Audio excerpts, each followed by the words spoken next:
Welcome to Model Horse Tack School. My name is Carrie, and today we're going to talk about hames. Okay, these are hames. These are from Rio Rondo.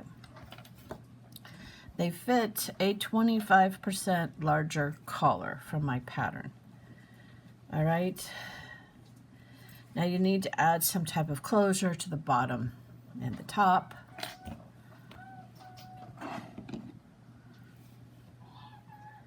And the bottom can be basically, this one here needs, this jump ring's rusted on me, but basically just 2 jump rings with a piece of chain in between, or if the chain opens and you can get it around there. That would be your closure there. And then the upper one would go and see these holes here. You see the holes? So it would be, in this case, I have a jump ring attachment on one side for that hole, and then the hook on the top for this hole. Okay, and these would be really good with a collar that has a peak. I don't know if they have them in other colors or if silver's all they have, or this is pewter. They're really nice, very elegant. This is more what you see with your carriage horses. I know I got these the World of Model Horse Collecting, I believe, on eBay. And very simple show, single horse show harness, or hames harness, or whatever. So, and they fit just the regular 1/9 scale, the standard pattern that I have. They'll fit that, okay? And this is the one we've been making. Now I did, you can, if you're having trouble getting this buckle to buckle, just go ahead and take off some of this here. I took it off the buckle, but it really should be, I mean, either side is fine, but you want enough to tuck under so that you can buckle this right like that. That I forgot to tell you in the other video, but because that's how you secure it above the horse, but you need this fold over like that. Okay, so anyways, this would fit just that standard collar size, and it points backwards, so that lays there. It's single horse, but this one here, fortunately, I've seen them do it. You add another ring to this before you put on your trace. So this is our trace chaff. I think we've seen pictures of that. We haven't made it yet. And then this is a hook that would hook right on here. And you can make this narrower, you know, but usually it's pretty sturdy. Because you have to be able to keep that from coming undone. But if you wanted to make this a multi-horse, like I've seen on some of the racing harnesses, they add a loop. So you just add a jump ring right here, and then it can be, that jump ring can be used to attach another horse. So that's important to know, because if you can't, I mean, if you're going to do a double horse hitch or more, not tandem, but side by side, you need to be able to strap the horses together. So that jump ring, then there would be a strap that would hold those 2 horses together in front. This one here has a jump ring right here. And that's how I know I can use this for a multi-horse hitch. Okay. So these are good. I don't think they were too expensive, but they're expensive. All right, let's talk about other things I found on the internet. I found these. They're both show harnesses. These don't have the loops for a multi-horse hitch. Both of them would be for draft horses. I only have one set. So I bought them for the book. I could add a ring down here, but my regular trace is not going to work The trace chaff won't work. It's going to have to be a strap. So whether it's a strap that has a place to put my hook, but you'd have to get creative with those. So not that you can't use them, but you'll have to get creative. This one here too, you could, you know, maybe make this a strap coming out and buckling underneath or buckling above so that it attaches that way. So you'd buckle this direction for your trace and then this direction for your collar attachment. But keep that in mind when you, how are you going to attach? Because you might find these and you could do it, but it's not going to be what I'm creating. Okay, those are done. All right, other options. So let's do simple. This one is really simple. I made this. It's simple. Okay. And if you know how to solder, it's going to make life easier. So basically what I have here is a piece of wire. Did the round up. See, so I'd have a loop at the top and a loop at the bottom.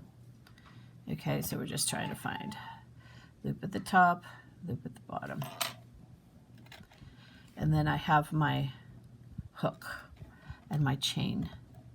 And then I use the little strips of metal that can be soldered, so non-galvanized strips of metal, wrapped them with the loop on the outside like this, soldered them, so there's solder here. And that became a very simple working, it's actually for the smaller one here. Should be like for the donkey, right? And there you go. We have our hames. And then I could just hook it. It's not buckled yet, but I can hook this. Kapowie, and I have a harness with hames. Okay.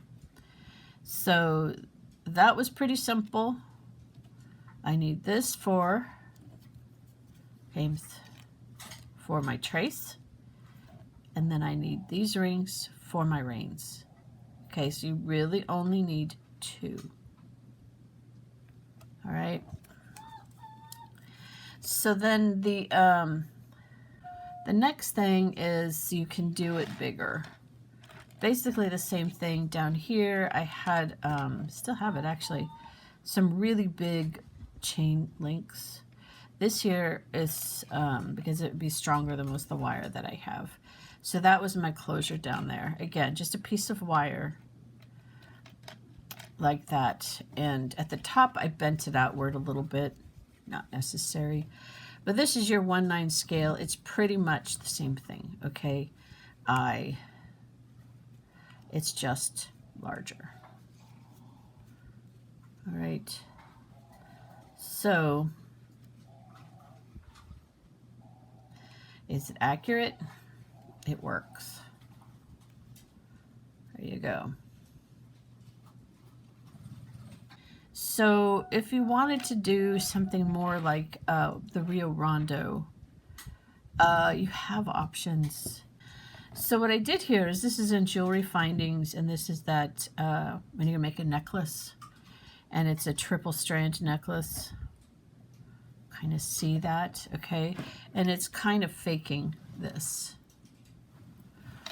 And so it, you know, has, right on the end, it has that place for your trace chaff right there.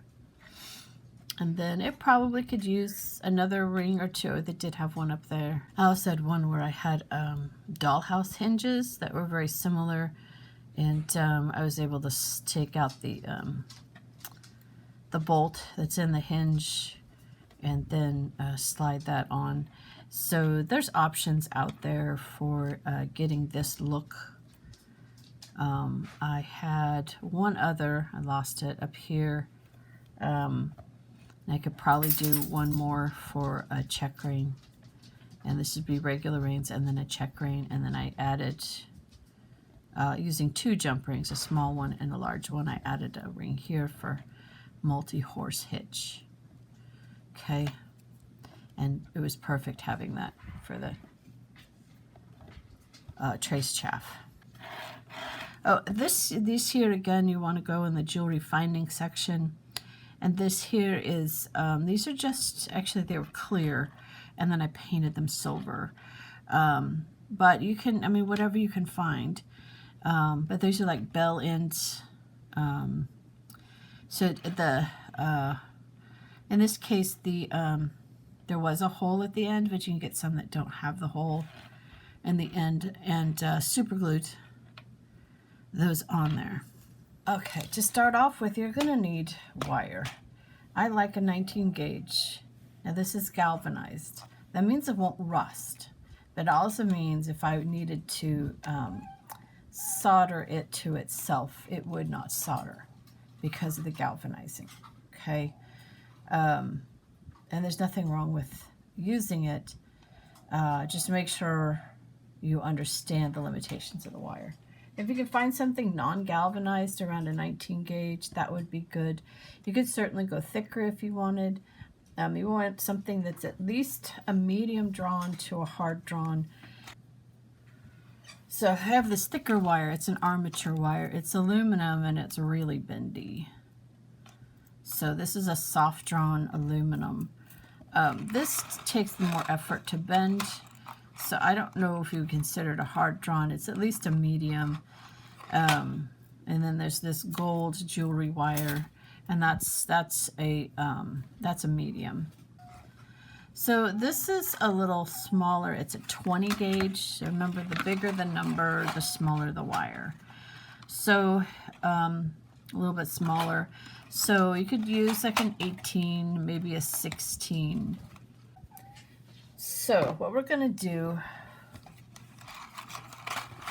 I'm going to take the collar because we want it to match the collar, right? So we're going to go above the rim. And that should be enough to make a round, you know, a loop. And then we're going to come down here and we should have enough to make a loop. And the loop takes about a ½ inch, so we'll go ahead and cut that. And we're going to make 2.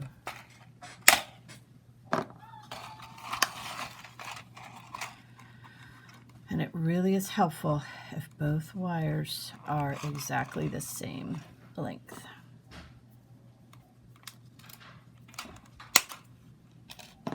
I'm going to use my narrower skinny fingers for this because I don't want a very big ring.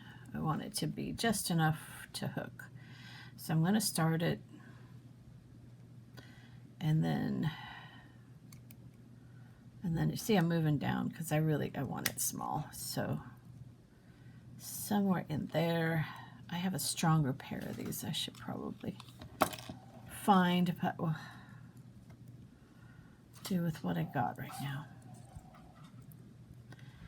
Now for show harness, I'm moving it inward, and you can, for your draft harness, roll it outward, but I'm going to do this inward. So just trying to make not too big a loop. So the shape is kind of like that, right? So, and that actually might be too long. Okay, let's do the other one.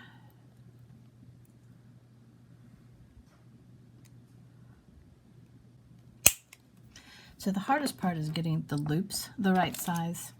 So it's easier just to trim a little. Let's see how my loops are the right size. So now let's go ahead and do the other one.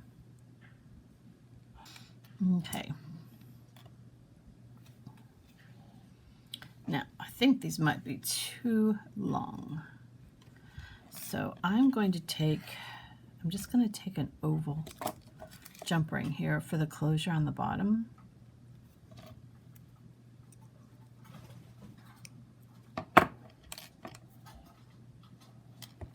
Make sure that it can sit like that when you put the oval on.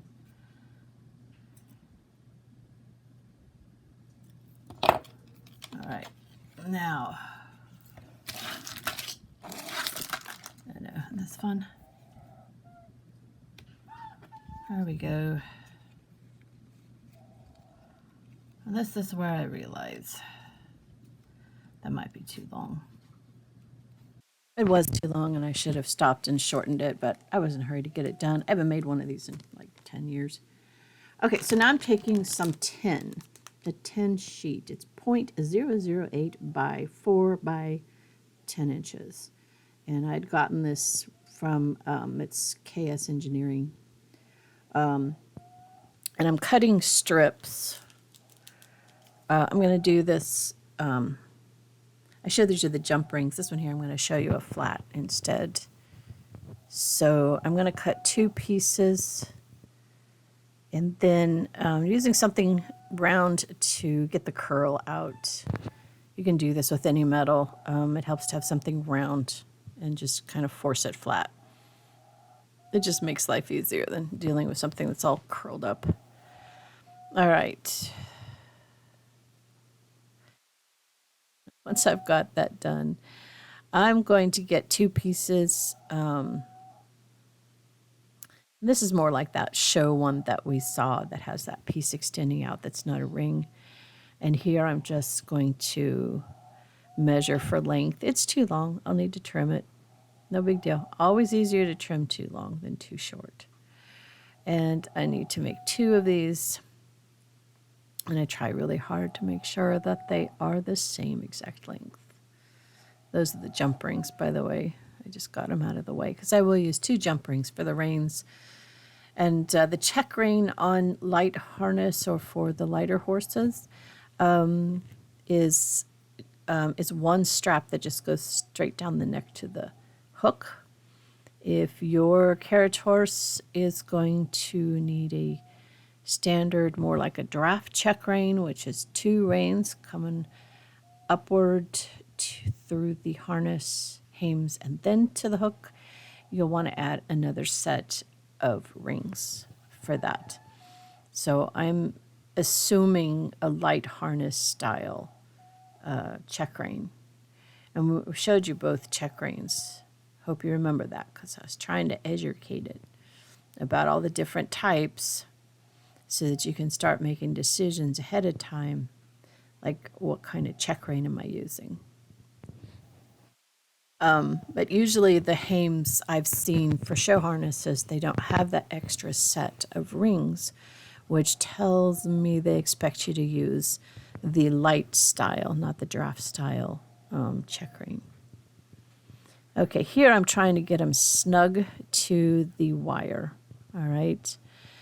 And now I need to do the rings. Now, when I cut this piece, it's too big. So I'm basically going to split it in half. So I have a narrower piece of metal, but it's the same metal. And it's sometimes easier to do a split like this than to try to do this to that big piece because the weight can make it hard to cut straight, if that makes sense. So I would rather do it this way. Okay, now I'm going to try and make all of these bends nice and tight. So the first one I'm going to bend around that jump ring. Like that. And then I'll take my pliers. And we'll get it real tight to that jump ring. Tight as you can. Now it's still going to move because you can never get it that tight. And now we're going to go and we're going to do a wrap. So we're going to go around the wire for the hames. And then you're going to go into the jump ring.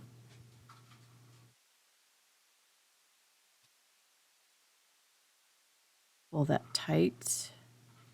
You want it to be close, but it doesn't have to be touching. Open end of the jump ring. Clicked onto my nail. Okay, and then we're going to try and pull that tight. So that's another wrap.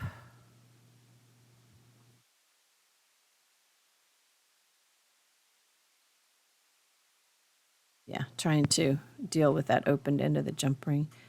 It should actually go inside the wrap, so I don't have to deal with it. But anyways, all right, so we're going to squeeze it tight, and we're going to get all those layers, hopefully. See how I just made all those layers as one? So you can't see, sometimes they're not even, but doing that little thing just helps even them up. All right, and now we're going to cut away the excess. And we're going to do that one last time on the other side. So pretty much that's it. If you have a metal-to-metal glue, you can go ahead and glue those pieces into place. I'm going to solder. There is a guide in the pattern to help you figure out where to put those pieces. It's pretty much an estimate. You're going to go, you know, it's rough. You have to estimate it because I don't know what size you're going to make. But the guides should help you if you kind of judge from the bottom ring, the connector ring at the bottom, to where these pieces, where your first piece would go. Give you an idea of the distance. So it's got to be right as it's starting to go straight. And this is never going to have, you know, that beauty curve of those purchased pieces that have been cast in metal. But the wire itself is going to kind of disappear in the rim of the collar. So as long as we've got all the rings that we need and it's the right color, we should be fine. So right there, those holes are for your trace chaff. And then I'm going to go ahead and trim. I can make them smaller. But I'm going to get the sharp edges off so I don't cut myself because it's tin. It's about as sharp as aluminum. You cannot solder aluminum, so you can't do aluminum for this. You need a different metal. That's why the tin, you know, just to get a sheet, an 8x10 sheet, and leave small pieces of it. So that's what I'm doing here is kind of, this is more for safety, is trying to get rid of the rough edges. You could also, if you want, just try and file it. Okay, this is my solder station.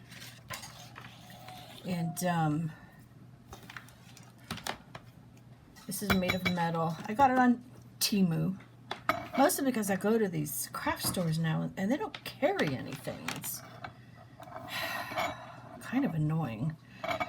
And as Temu, I had an option of 5 or 6 different kinds of solder stations. So I know people say bad things about them, but I've been able to find things there I can't find anywhere else.